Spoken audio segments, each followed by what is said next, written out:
Dear friends, this is my second dictation. It will be at the speed of 100 words per minute. So please be ready. 1, 2, 3. I should like now to make a few observations on the budget.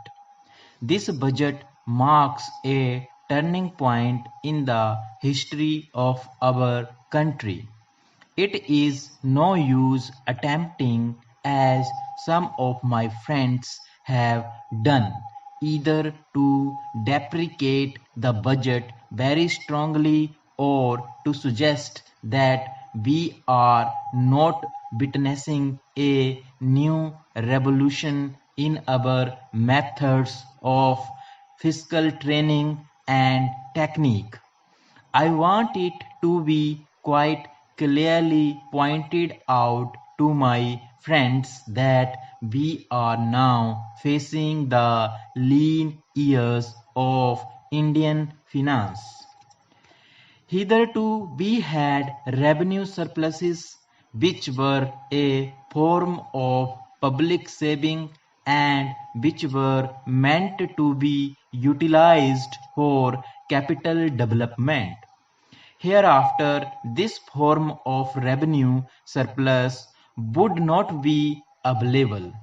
We have therefore to find out ways and means of implementing our great program of national reconstruction at minimum cost. My point is that the deficit on revenue account would be of the order of about rupees 19 to 20 crores. Here let me point out that I do not agree with those of my friends in the finance department who have attempted to suggest that rupees 9 or 18 crores which are obtained from Pakistan should be put to the revenue side of the budget. They are to be put on the capital side. But that does not seriously alter the trend of my argument. What I am suggesting is that we would have to be prepared for a deficit of a much higher order even on the revenue side. That itself should make us realize that there are very many problems which we have to face and that we have to undertake ways and means of increasing the resources of our country so that it might be possible for us to have a greater amount of surplus or a greater amount of public saving for the purpose of financing capital development. The finance minister, in the course of his speech, Mr. Deputy Minister, pointed out that the deficits during the past 2 years were of the order of rupees 83 crores. I venture humbly to disagree with him because I feel that when we are talking of deficits, we must take into account the overall deficit incurred by the central government, and that would be of the order of rupees 200 crores. During the years of relatively light expenditure, we had a shortfall of about rupees 200 crores.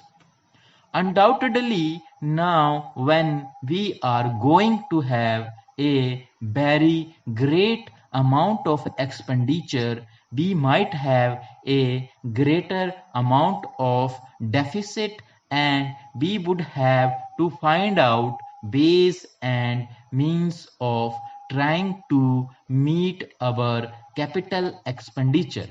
Some members have pointed out that deficit financing is good. Others have pointed out that it is poison. One honorable member who preceded me pointed out that it could be taken like a tonic.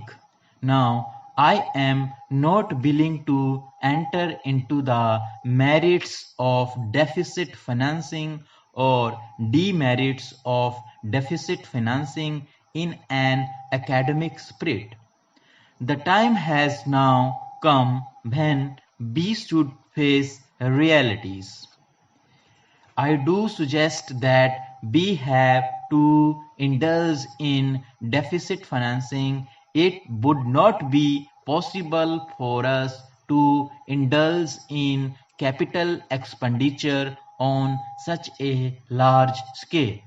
But when we are talking of the scope of deficit financing, I would like to place before the House and the Finance Minister the two great limitations which face us. The first limitation that faces us is that concerning the internal price level, the Finance Minister referred to the cost of living. He said that he was going to keep a watch over the cost of living so that it may not shoot up within a short period and make a mess of the plans of capital development. But there is another limitation which has also to be borne in mind, a limitation which has not received as much notice as it should have done in all the discussions that have taken place on deficit financing. That limitation is the external limitation or the limitation which arises on account of our balance of payments position. I think this is as important, Mr. Deputy Speaker, as the internal price level, and I should like to elaborate that particular point a bit more because I feel that a time will shortly arrive when we might have either to reconsider our policy or might even have to leave the sterling club of which we are a member. The second serious limitation is as serious as the first.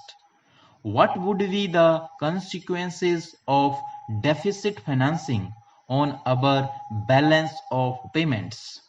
The Finance Minister in his budget speech points out that so far as the balance of payments position is concerned, they have now, whether it is by accident or design, a favorable balance, and they have contributed about rupees 63 crores to the dollar pool during the past 6 months.